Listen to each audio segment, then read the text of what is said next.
Assalomu alaykum barchaga. Ushbu videorolikda asosiy faoliyati oyna mahsulotlarini sotib olish va sotish bilan shug'ullanuvchi biznes faoliyatiga mo'ljallangan savdo dasturini tanishtirib o'tmoqchiman. Ushbu dasturimiz avvalgi dasturlarimiz kabi barcha mana shu savdo jarayonida bo'lishi mumkin bo'lgan operatsiyalarni qamrab olgan, ya'niki ana shu tovarni sotib olish va uni sotish, xarajatlar, kassa hisobotlari va yakuniy natijalargacha bo'lgan barcha operatsiyalar mavjud va bunga qo'shimcha ravishda, ya'ni qo'shimcha imkoniyat sifatida albatta talablardan kelib chiqib ikkita valyutada hisob yuritish masalalari bu yerga imkoniyat sifatida qo'shilgan. Ya'niki ham so'mda, ham dollarda biz mahsulotlarni sotib olishimiz va ularni mana shu ikkita valyutada sota olish imkoniyati va tabiiyki barcha hisobotlarni ham ana shu ikkita valyutada aks ettirish. Deylik, поставщиклар hisoboti, dilerlar hisobotini yoki xarajatlarni ham har ikki valyutada yozib borish imkoniyatlari kiritilgan. Buni keling qadamma-qadam har bir operatsiyani kiritish orqali to'liqroq tushunib olamiz.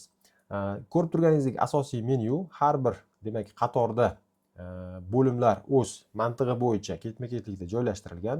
Deylik, tovarlar narxlarini belgilash, ularning ro'yxatini shakllantirish, tovar hisobotlari mana shu asosiy birinchi qatorda joylashgan bo'lsa, ikkinchi qatorda tovar sotib olish, ana shu sotib olingan tovar uchun pul berish va ana shu demak tovarlarni bizga sotgan поставщиклар bilan bog'liq hisob-kitoblar va ularni sverkalarini ko'rishimiz mumkin. Keyingi qatorda tovarlarni sotish, dilerlardan pul olish, ularning hisoboti va har bir diler bo'yicha alohida sverka formasini ko'rish imkoniyatiga egamiz. Va keyingi bo'limda bizda перемещение, обнал va kassa hisoboti mavjud. Avvalgi dasturlarimizda faqatgina bizda bitta valyuta bo'lganligi uchun asosan kassa hisoboti bo'lardi va ehtiyojdan kelib chiqib biz перемещение masalasini qo'ygandik va bunda albatta обнал masalasi ham bo'lishi mumkin. Ya'ni ikkita valyuta bo'lgandan keyin kassa hisobotini to'g'ri olib yurish uchun ham перемещение operatsiyasi bo'lishi mumkin yoki обнал masalalari ham ba'zida bo'lib qolishi mumkin. Shuning uchun kassalarimizni yakuniy har bir demak cho'ntak bo'yicha va har bir valyuta bo'yicha to'g'ri ko'ra olishimiz uchun demak mana shu operatsiyalar bizga muhim bo'lib hisoblanadi. Bularni hozir ma'lumotlarni kiritish orqali yanada yaqqolroq ko'rib olamiz. Keling, birinchi qiladigan ishimiz nima? Bizda tovarlar ro'yxatini shakllantirib olish. Bizda demak deylik yil boshiga tovarlarimizni umumiy spravishniy ma'lumotlarini, ya'ni nomlarini yozib olishimiz kerak va deylik ularni agar yil boshiga qoldig'i bo'ladigan bo'lsa, mana shunday tartibda ularni so'm yoki dollardagi hisob bo'yicha начало statkalarni kiritib olishimiz kerak bo'ladi. Bu birinchi ish hisoblanadi. Keyingi ish tovar narxlari. Bilamiz, odatda bunaqa optim bilan shug'ullanadigan tashkilotlarda narxlar odatda standart bo'ladi. Va albatta biz buni sotish jarayonlarida mana bu yerda qo'shimcha imkoniyat sifatida standart narxga mana bunday narx 2 ni qo'shib qo'yganmiz. Ya'ni qanaqadir istisnoli holatlarda narx 2 dan foydalanish mumkin bo'ladi bemalol. Xo'p, bu yerda biz narxlarni belgilab qo'yishimiz kerak. Ya'niki bu qanday bo'ladi? 1-yanvardan e'tiboran, demak, so'mdagi tovarimiz va bu yerda dilerlarni tanlab qo'yishimiz kerak. Masalan, Namangan uchun tovarimiz oyna birimizni sotuv narxi deylik 150 ming so'm. Va yana 1-yanvardan so'mda keling yana endi Toshkent uchun qilaylik. Mana shu oyna narxi bu ham bo'lishi mumkin 150 ming so'm. Va yana so'm va bu yerda endi Samarqand uchun deylik oyna birimiz bo'lsin 140 ming so'm. Xuddi shu tartibda biz boshlang'ich narxlarni kiritib olishimiz kerak bo'ladi. Har bir diler uchun har bir tovarning narxi. Endi bu yerdagi imkoniyat nima? Imkoniyat bu yerda deylik 1-martdan so'mdagi tovarimiz deylik Toshkent uchun oyna birimizni narxi 155 ming so'm bo'lib qoldi. Mana shunday qilib belgilasak, bizni sotuv jarayonlarimizda bu narx avtomat demak 1-martdan e'tiboran 155 ming so'mga o'zgarib chiqadi.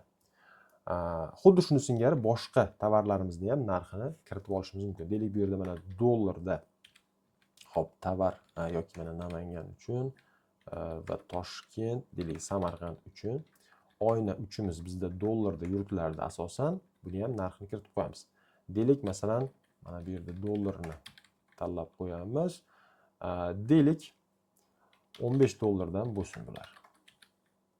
Mana avtomatim biz dollar valyutasini tanlaganimiz uchun bu yerdagi sotuv narxlari dollarda yoki so'mda, ya'ni sizni chalkashtirmaslik uchun har biri o'zi yaqqol ko'rinib turadi. Va bularni ham keling 1-yanvardan etib belgilab qo'ysak. Xo'p, oyna 2 ni ham xuddi shunaqa tartibda kiritib olish mumkin, har bir diler bo'yicha, har bir tovar bo'yicha. Va endi keyingi hisobotimizni keling ko'rib qo'yamiz. Mana tovar hisobotini ko'radigan bo'lsak, bizda tovar hisoboti ham ikkita formada ko'rinadi. Ya'niki so'mdagi tovarlarimiz mana oyna 1 va oyna 2 miz bosh qoldiq sifatida biz spravjnikka kiritib olgan ma'lumotimiz hozircha turibdi. Ya'ni prihod va hali sotuv operatsiyalari amalga oshirilmagan. Dollardagi tovarimizni hisoboti ham mana 313 dollardan bizni bosh qoldiq sifatida hozir omborimizda turibdi. Endi biz nima qilishimiz kerak? Tovar xarid qilishimiz kerak bo'ladi. Buning uchun mana поставщик hisobotida kerakli поставщикlarni nomini tanlab dastavval kiritib olinadi va agarki mana shu поставщикdan yil boshiga bizni qandaydir qoldig'imiz bo'ladigan bo'lsa, ya'ni to'g'ri dasturni yuritishni boshlaganimizda bizni qarzimiz yoki haqqimiz bo'lishi mumkin. Mana shu narsani kiritib olishimiz kerak. Xuddi tovarni bosh qoldig'ini kiritib olgan singari. Deylik, zavoddan biz qarzimiz, doim biz bilamiz, qarzdorliklar minus bilan yoziladi. Ya'ni bu dastur korxonani nazari bilan qaralanayotganligi uchun deylik, minus doim korxonaning qarzi, plus bo'lsa qanaqadir qoldiqlar bu korxonaning haqqini ifoda etadi. Xo'p, masalan, zavoddan biz deylik 100 million so'm, mana bunda 100 million so'm qarzimiz bor so'mda. Va bo'lsin mana bu yerda dollarda ham masalan 10 ming dollar qarzimiz bo'lsin. Mana shunday tartibda yozib olamiz. Boshqa masalan birorta tashkilotdan yana keling buni haqqimiz sifatida ko'raylik. 20 million so'm 20 million so'm haqqimiz bor va deylik dollarda qarzimiz bo'lsin masalan 5 ming dollar. Mana shunday tartibda nachalo statkalarni mana kiritib olyapmiz. Buni yopamiz. Bo'ldi, bu yerga qayta murojaat qilmaymiz. Xo'p, endi xarid ishlarini amalga oshirsak, tovarlarni xarid qilishni boshlaymiz.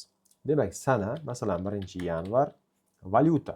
Demak, biz qaysi valyutada tovar xarid qilyapmiz? So'mda. Qaysi поставщикdan? Deylik, zavoddan. Tovar nomi deylik mana oyna 1 yoki mana bunday 1 ni yozsak ham oyna 1 miz chiqadi. Miqdori deylik 20 dona. Mana biz mana bu tovarlarimizni bosh qoldig'ini kiritayotgan vaqtimiz, bularni narxini belgilab qo'yganmiz avtomat. Mana shu narxga asosan, demak, ya'ni standart narx sifatida xarid jarayonida ham bu narsa bizga avtomat chiqib kelyapti. Agarki bizda boshqa narx bo'ladigan bo'lsa, mana bu xarid jarayonida ham xuddi sotuvga o'xshab istisnoli narx mavjud. Mana shundan kelib chiqib, deylik 105 ming bo'ladigan bo'lsa, mana shu narsani ko'rsatib qo'ysak bo'ladi. Hozircha keling o'z narxi bo'yicha turib turgani ma'qul. Xo'p, xuddi shuni singari biz xaridlarimizni amalga oshirishni davom ettirsak bo'ladi. Masalan, 1-fevral uchun keling endi dollarda xarid qilaymi, tovar xarid qilamiz. Deylik boshqadan. Oyna 3 ni odatda dollarda xarid qilinganligi uchun mana 13 dollardan miqdori 30 ta yoki 50 ta keling sotib olamiz va buni ko'ramiz natijasini. Tovar hisobotiga kirib ko'radigan bo'lsak, mana 20 dona tovarimiz, birinchi oynamiz prihod bo'ldi va hozir bizning omborimizda deylik 120 ta 100 ming so'mdan va 12 million so'mlik tovarimiz mavjud. Oyna 3 esa mana 300 dona oy boshiga bor edi, 50 dona yana sotib oldik va shuni hisobiga 350 dona, ya'ni 4550 dollarlik tovarimiz bizning skladda turibdi. Va shu bilan birga поставщик hisobotini ko'radigan bo'lsak, mana 2 million so'mlik zavoddan so'mda оборот va deylik boshqa qaysidir поставщикdan 650 dollarlik оборот amalga oshirilyapti va shuning natijasida har bir so'm yoki dollar bo'yicha qoldiqlarimiz alohida oynada ko'rinib turibdi. Va endi keling поставщикka pul berish jarayonini ham bitta ko'rib ketamiz shu joyning o'zida. Deylik 5-yanvar kuni biz bu yerda biz zavod deb kiritgandik. Mana zavodga qaysi kassadan pul beryapmiz? Bizni kassa hisobotini ko'radigan bo'lsak, kassa hisobotida ham naqd, karta va shot degan kassalarimiz bor. Va bularni ham ikkita valyutada biz demak pullarni kirimi va pullarni chiqimini nazorat qilyapmiz. Buni qanday tushunish mumkin? Ko'z oldingizga keltirish uchun deylik bizni naqd pullarimiz turadigan alohida bir seyf bor. U seyfni ikkita polkasi bor. Ya'ni yuqori polkasida deylik so'm turadi, pastki polkasida deylik naqd pullar turadi. Yoki kartamizni ham olamiz. Masalan, kartamizni qaysidir bir kartamizda so'm hisobi yuritiladigan bo'lsa, qaysidir bir kartamizda dollar bilan bog'liq demak bizni ishlarimizni amalga oshirsak bo'ladi. Shot ham xuddi shunaqa. Demak, har bir cho'ntakni ichida yana ikkita bo'lim mavjud. Xuddi shunaqa tasavvur qilib olish bizga osonroq tushunishga imkon beradi. Endi bu yerda ko'ramiz hozir поставщикka pul berish jarayonini. Qaysi kassadan beryapmiz? Keling, hozircha naqd kassamizdan beramiz. Berilayotgan valyuta. Biz aytib o'tdik, naqd kassamizning ikkita polkasi bor, ham so'm, ham dollar. Keling, bu yerda hozircha so'm beramiz va summani kiritamiz. Masalan, summa deylik 5 million so'm pul beryapmiz yoki 50 million so'm. Xo'p, endi bu berayotgan valyutamiz bizda qanday zavod bilan oldi beridimizga natija ko'rsatsin. Ya'niki biz ko'rdik, mana bu поставщикlar hisobotida zavod bilan ham so'mda, ham dollarda deylik alohida hisob yuritamiz. Amaliyotda bu narsa bor. Shuni hisobiga biz buni imkoniyatini hisobga olib ketganmiz. Deylik biz unga garchi 5 million so'm pul bergan bo'lsak ham, biz buni dollardagi hisob kitobimizdan ayirib qo'ying degan ma'noni berishimiz mumkin yoki so'mni o'zidan bu narsa ayrilishi mumkin. Shu imkoniyat yoki shu qo'shimcha amaliyot kiritilgan bu yerga. Xo'p, ko'ramiz. Endi hozircha mayli 5 million so'mni biz faqat so'mni o'zida hisob valyuta sifatida zavodga o'tkazib beraylik. Shunda mana bizga kursni yozishga ehtiyoj qolmaydi va biz zavodga demak 5-yanvar kuni naqd kassamizdan 5 million so'm pul chiqib ketdi va 5 million so'm hisob bo'lib demak zavodga o'tib qolyapti. Yoki endi keling shuni boshqacharoq yana variantini ko'ramiz. Zavodga yana ana shu naqd kassamizdan hop mana so'mni beryapmiz. Deylik 12 million so'm beryapmiz. Endi hisob bo'ladigan valyuta dollarda bo'lsin. Dollarda bo'lsa bizga kurs kiritish majburiy bo'lib qoladi. 12 ming so'mdan kiritadigan bo'lsak, mana zavodga 1000 dollar demak pul o'tkazgan bo'lamiz. Bu aslida nima uchun kerak? Buni mantig'i mana bu yerda berilayotgan valyutani yozishdan maqsad nima? Bu bizni kassamiz hisobotini to'g'ri olib yurish kerak. Ya'niki so'm kassamizni deylik yuqori polkasidagi so'mdan 12 million so'm chiqib ketish kerak, lekin zavodga bu pul 1000 dollar bo'lib hisob kitobda ayrilishi kerak. Shu maqsadda mana shu qo'shimcha rekvizitlarni, ya'ni ana shu operatsiyani rekvizitlari deymiz, operatsiyani qachon bo'lganligi, kim bilan bog'liq bo'lganligi, kassalar va hokazo mana shu ko'rib turgan barcha rekvizitlar demak majburiy tarzda yozilsa, bizni barcha hisobotlarimiz ana shu har bir nuqta virguligacha to'g'ri yurishi uchun mo'ljallangan bu narsa. Va endi ko'ramiz hozir mana поставщикlar hisobotini. Ko'rsak 5 million so'm pulimiz zavodga so'm sifatida o'tdi, birinchi operatsiyamiz, va 1000 dollar pulimiz dollar hisobida o'tdi. Lekin bizni kassamizni hisobotini ko'radigan bo'lsak, mana kassamizdan bizda 5 millionga 12 million so'm chiqib ketganligi uchun, ya'ni naqd cho'ntagimizdan bu mana bu kassa hisobotida ham bu yerga hozir deylik 5 million so'm bunda va bunda 1000 dollar bo'lib qolayotgani yo'q. Sababi kassani hisoboti uchun bu narsa so'm bo'lsa so'm, dollar bo'lsa dollar bo'lib chiqib ketish kerak. Shuning uchun mana 17 million so'm bundan chiqib ketyapti. Va kassamizda ham agarki bosh qoldig'i bo'lsa, aslida xuddi поставщик yoki tovarlarga o'xshab bosh qoldiqlarni kiritib oldik. Bu yerga kiritib olishimiz kerak edi ish boshida. Masalan, 100 million so'm so'mda bo'lgan kartamizda. Keling, hammasida 100 million so'mdan bor deb turamiz va bu yerda dollarimizda ham deylik 10 ming dollardan pul bo'lgan. Bundoq qilib yozib qo'ysak bo'ladi. Endi o'tamiz, operatsiyalarni ko'rishda davom etamiz. Mana bu поставщикlar hisobotini ko'rdik, tushundik mazmunini va поставщик sverkaga ham kelamiz. Bu yerda mana zavodni tanlagan bo'lsak, 1-yanvar bilan 31-yanvar oralig'idagi sverkasini har bir valyuta bo'yicha qilingan ishlarni ko'rsatib beradi. Ya'niki mana so'mda biz oyna bir olganmiz 20 dona. Demak, summasi 2 million so'm bo'lgan, 5-kuni naqd pulda 5 million so'm pul berganmiz. Va bu so'mdagi hisob-kitobi mana 100 million biz qarz bilan ish boshlagan edik zavoddan, 2 million оборот, 5 million pul berdik va 97 million so'm bizning qarzimiz qolyapti. Va dollarda biz hech qanaqa tovar hali olganimiz yo'q, lekin dollarda 1000 dollar pul berdik.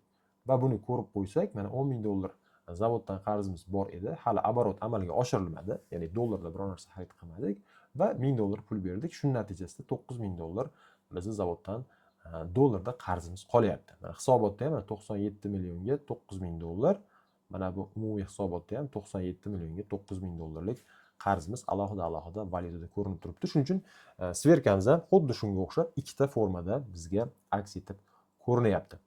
Endi keling, keyingi ishimiz tovar sotish. Mana bu yerda tovar sotish bo'limi 3-qator va bu yerda dilerlar hisobotini ko'rib qo'yamiz.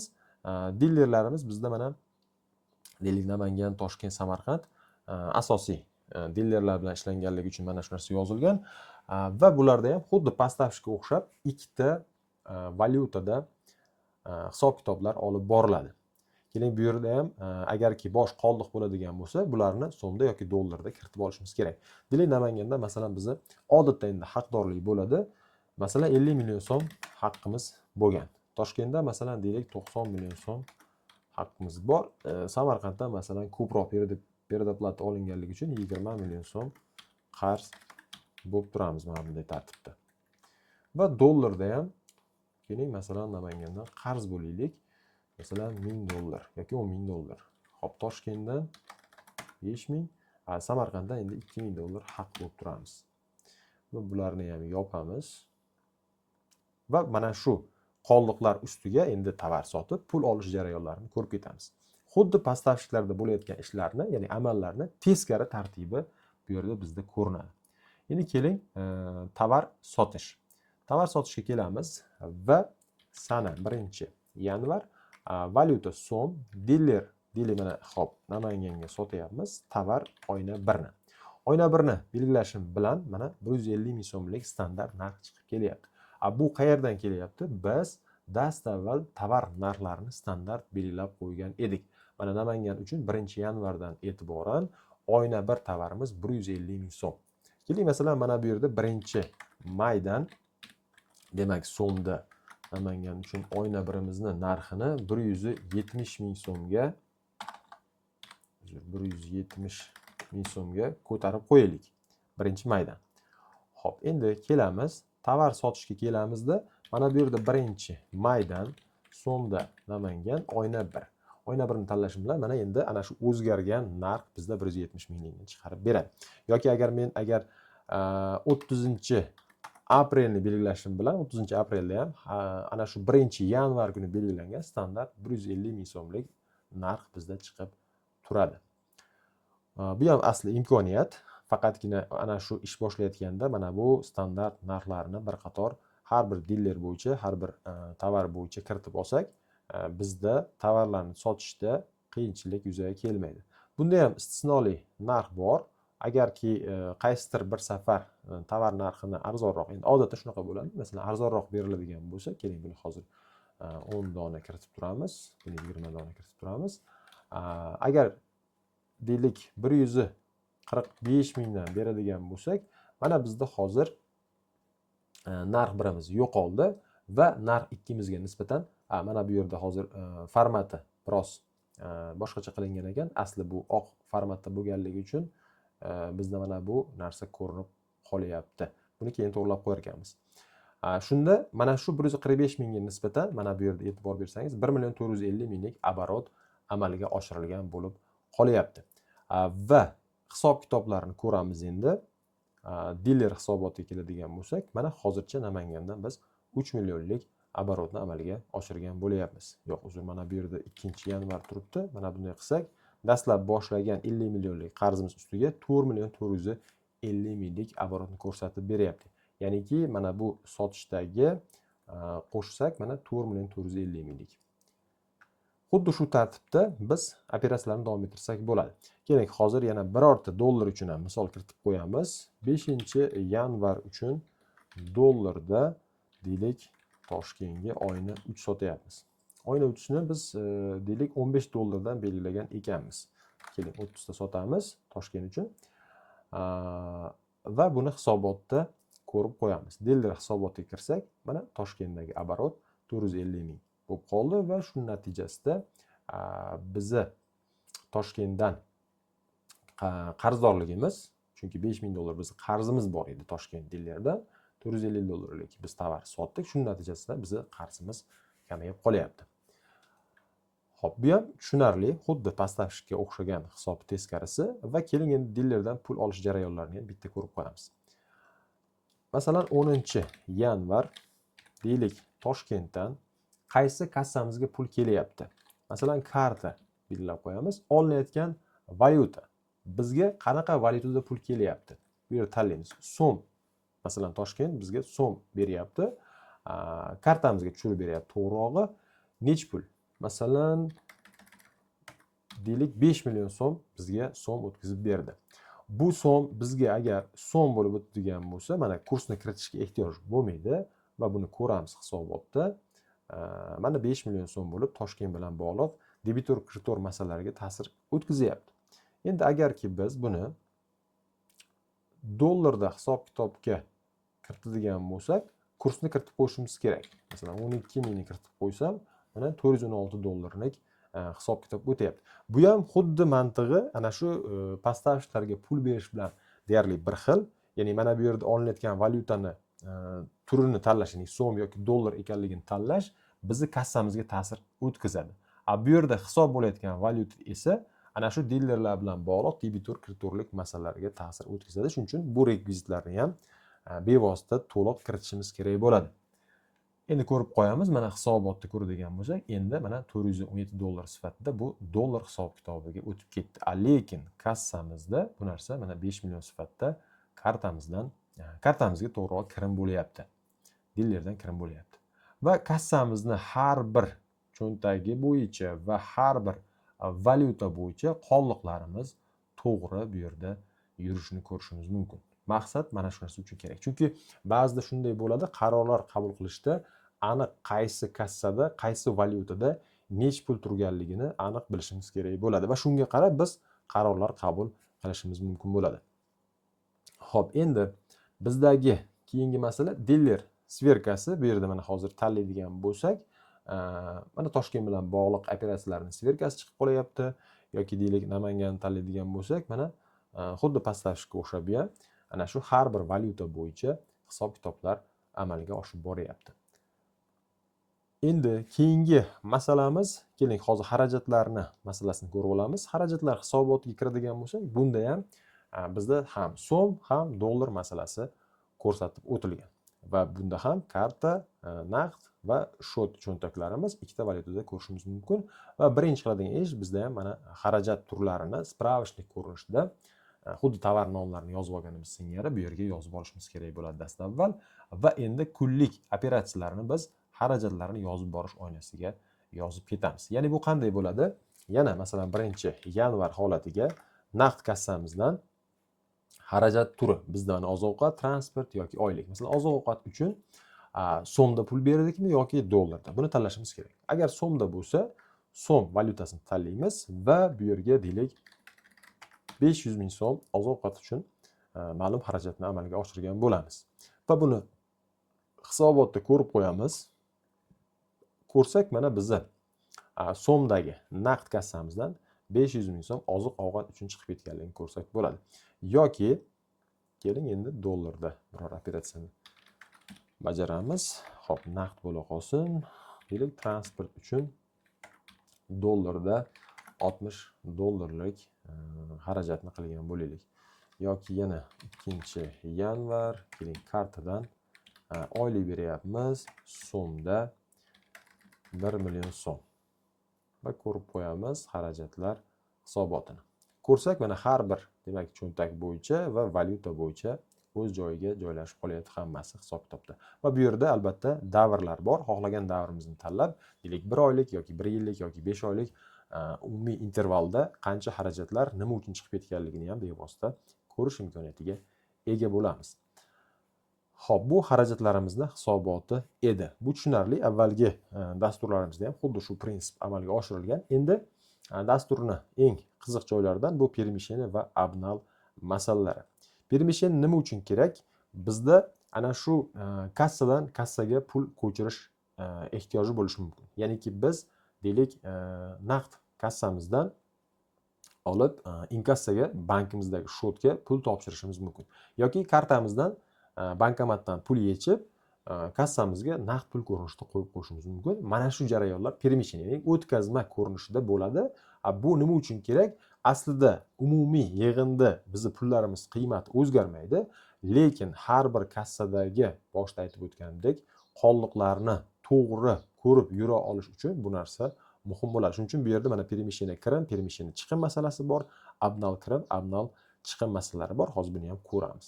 Hop, endi permissionni ko'rib qo'yamiz, nima bo'ladi. Demak, masalan, bu yerda 5-yanvar kuni naqd pul kassamizdan, ya'ni seyfimizdan qaysi kassaga? Shotga biz 1 million so'mni so'm sifatida, ya'ni 1 million so'mni permissionni qildik. Va buni ko'ramiz, natijasini kassa hisobotida ko'rsak, mana hozir permissionni kirim sifatida shotga 1 million kirib keldi. Shuni hisobiga 101 million bo'lib qoldi bizning shotimizdagi qollig'imiz va permissionni chiqim sifatida naqd pulimizdan 1 million so'm chiqib ketdi. Shu natijasida mana bizning kassamizda qoldig'i 81 million 500 mingga o'zgarib qoldi. Yakuniy natija agar bu ishni amalga oshirmagan taqdirimizda ham mana shu 286 million 500 minglik natija o'zgarmagan bo'lar edi. Bizning maqsadimiz har bir cho'ntak bo'yicha qolliqni to'g'ri yuritish. Endi abnal masalasi nima? Abnal masalasi deylik, bizni dollarimizni so'mga aylantirishimiz mumkin yoki so'mni dollarga aylantirishimiz mumkin. Mana shu jarayonda bu narsa kerak bo'ladi. Sanani kiritamiz. Masalan, 1-yanvar qaysi kassadan? Naqd kassamizdan bizga kirib kelayotgan valyuta nima? Masalan, deylik, kimdir bizga so'm olib kelyapti. Ya'ni qancha? 6 million so'm pul olib kelyapti. Chiquvchi valyuta unga biz berishimiz kerak 500 dollarni. Mana bunday tartibda. Hozir bu yerda naqd kassamizdan kiruvchi so'm 6 million so'm, chiquvchi dollar. Uzr, bu yerga kursni kiritishimiz kerak edi.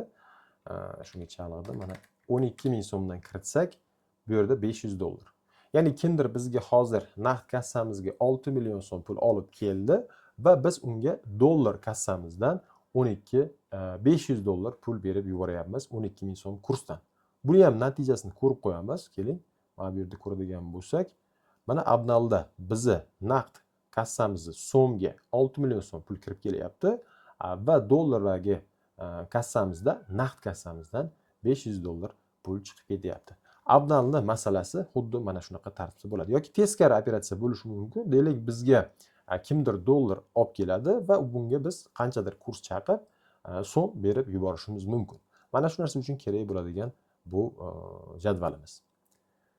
Xo'p, endi mana kassa hisobotimizni ham har bir qadam bo'yicha ko'rib o'tdik va kassamizni umumiy miqdorini ham ko'rish uchun bu yerga deylik kursni mana 12 ming kiritadigan bo'lsak, jami bizni dollarda qancha pulimiz borligini ko'rsak bo'ladi. Ya'niki 292 million pulimiz hozir bizga 24.375 ming bo'layapti. Va o'zi dollar kassamizda dollar ko'rinishida shuncha pulimiz bor. Jamini qo'shsak, demak 53.815 dollar bor degan qo'shimcha bir ma'lumot sifatida bu narsa kiritib qo'yilgan. Va bu yerda kassamizni ham har bir interval bo'yicha ko'rsak bo'ladi. Aslida odatda kassa kunlik ko'riladi. Masalan, 1-yanvardan 1-yanvargacha. Ya'niki bu degani kun boshiga qolliq. 1-yanvar kuni kun boshiga mana shu qolliq bo'lgan bizda har bir kassalarimiz bo'yicha va birinchi kunni ichida mana shu operatsiyalar bizda amalga oshirilgan, ya'ni dillerdan pul kirim bo'lgan, поставщикка pul berganmiz, xarajatlar bo'lgan va hokazo va kun oxiriga mana shu qolliqlar qolayotganini ko'rishimiz mumkin. Deylik, mana 305 million 500 ming so'm bunda qolyapti yoki bunda 29.440. Endi ikkinchi kunni ham ko'rmoqchi bo'lsak, 2-yanvar sifatida ko'rsak, Mana bizdagi birinchi kun oxiriga bo'lgan qoldiqlar kun boshiga o'tdi, chunki biz intervalni birinchi sanasini 2-yanvar sifatida belgilab olyapmiz va ana shu ikkinchi kun o'zida bo'lgan operatsiyalarni ko'ryapmiz, kirim chiqimlarni va 2-yanvar kun oxiriga bo'lgan qoldiqni ko'rishimiz mumkin. Xuddi shuni singari xohlagan intervalimizni kiritib ko'rsak bo'ladi bu yerda. Faqatgina birinchi sanamiz albatta ikkinchi sanamizdan kichkina bo'lishi kerak bo'ladi. Xo'p, odatda 1-yanvar va deylik 31-dekabr qilib yillikni tanlab qo'ysak ham bo'laveradi bizda. Xo'p, bu kassa hisobotimiz edi. Endi bizdagi eng asosiy hisobotlardan moliyaviy natija. Moliyaviy natijamiz ham har bir demak so'm va dollar bo'yicha hisoblarimiz yuritilganligi uchun ham so'mda ham dollarda ko'rsak bo'ladi. Bu yerda oborotimiz so'mda mana shu 1.450.000 bo'lgan va buni tan narxi 1 million so'm va xarajatlarni qilyapmiz so'mda mana 1,5 million so'm va bu zararda chiqyapti. Endi hozir shunchaki raqamlar kiritilganligi uchun bu narsa. Va dollarda ham xuddi shunaqa 450 dollarlik oborot qildik va sotgan ana shu oyna uchimizni tan narxi 390 dollar bo'lyapti va 60 dollarlik xarajatni amalga oshirdik. Mana dollarda 0.0 bo'lyapmiz va bu yerga kursni kiritsak 12 ming kiritaylik, dollar kursi tushdi ancha. Biz bu davr ichida deylik mana yanvar oyining ichida 88 dollar zararga ishlagan bo'lyapmiz yoki yillikni bu yerda ham tanlash mumkin. Mana bunday tartibda yillikda mana ko'rsak biz 4 dollarlik zarar bilan chiqayotganimizni ham ko'rsak bo'ladi. Xuddi shuni singari buni ham xohlagan interval uchun foyda yoki zararimizni ko'rib borsak bo'ladi. Bu bizni asosiy fin otchetimiz edi. Endi oxirgi ko'rsatkich bizda balans hisoblanadi. Balans bu bizni hozir qo'limizda bor bo'lgan jamiki aktivlarimiz va mana shu aktivlarimizni deylik tovarimiz bor asosiysi. Endi bu yerda asosiy vositalar hisobga olinmagan. Chunki ko'pchilik bu narsaga hali e'tibor bermayapti, lekin bu narsani ham alohida inobatga olish maqsadga muvofiq bo'ladi. Bizda asosiy mana tovarlarimiz ostatkasi ham so'mda ham dollarda, kassamizda qancha pul borligi, dilerlardan haqdorligimiz bo'lishi mumkin ikkita valyutada. Deylik hamma mana shu pullarimizni yig'dik va pastashlardan odatda mana qarzdorlik bo'lganligi uchun alohida ko'rsatib qo'yganman. Bularga qarzlarimizni bersak, qo'limizda qolayotgan sof oborot pulimiz qancha ekanligi, ya'niki bu buxgalteriya nuqtai nazaridan ana shu xususiy kapitalimizni hozir qancha ekanligini ko'rish imkoniyatini beradi. Va bu yerga ham kursni yana 12 ming kiritib qo'ysak, jami hozirgi sof oborotimizni 37 ming ekanligini. Ya'ni hamma pullarimizni yig'dik, tovarlarimizni sotdik, kassamizdagi pullarni oldik, dilerlardan haqdorligimizni yig'ishtirdik va pastashlarga barcha qarzlarimizni yopganimizdan keyin qo'limizda mana shu 37 ming pul qolishini ko'rsak bo'ladi. Faqatgina bu yerda bitta e'tibor berish kerak bo'lgan jihati, mana bu har bir bo'lim bo'yicha hisobot sanalarini to'g'ri belgilab olish kerak bo'ladi. Agarki biz yanvarning oxiriga balans bilamiz, odatda ma'lum bir sanani oxiriga bo'lgan qoldiqni ifoda etadi. Ana shu davrlarni hammasini bir-biriga mos qilib olishimiz kerak. Ya'niki 31-yanvarmi tovar hisoboti, demak kassamizni ham 31-yanvar holatiga qoldiqni belgilab olishimiz kerak. Dilerlarni ham xuddi shunaqa, pastashlar ham xuddi shunaqa 31-yanvarlik deylik davrni tanlab qo'ysak, bizdagi mana bu natija to'g'ri bo'ladi. Buni ko'rib qo'yamiz. Masalan, tovarlar hisoboti mana bu yerda yillik turibdi. 31 masalan yanvar, bir oylikni ko'radigan bo'lsak. Xo'p, keyingi ishimiz nima bo'ladi bizda? Xo'p, kassamiz. Masalan, kassamizga kiramiz. Kassamiz mana bu yerda ham yillik turib ekan. Bir oylikni ko'rmoqchi bo'lsak, balansni mana 31-yanvarga o'zgartirib qo'yamiz va pastavshik hisobotini ham 31-yanvar deylik, dilerlar hisobotini ham 31-yanvar. Hozir biz ko'rgan balans aslida yillik bo'lib to'g'ri shakllanib turgan ekan, chunki hammasida 31-dekabr turgan. Endi yanvar holatiga o'tkazdik va ko'rib qo'yamiz. Mana hozir bizda biroz o'zgardi. Chunki asosiy operatsiyalarimiz hozir yanvarga kiritdi, lekin boshqa oyga tegishli bo'lgan ham bitta-ikkita ma'lumot kiritganligimiz hisobiga mana bu 31-yanvarlik sof oborotimiz 36.979 ga o'zgarib qolyapti. Bu bizni asosiy formularimizdan, demak, balans edi. Asosiy dasturni ishlash prinsiplari mana shundan iborat. Maqsadki bu yerda ikkita valyutada hisob yuritish edi. Ya'niki mijozimizda talab takliflardan kelib chiqib mana shu narsani biz inobatga oldik va ko'rib turganingizdek bu haqiqatda amaliyotda bo'ladigan masalalar.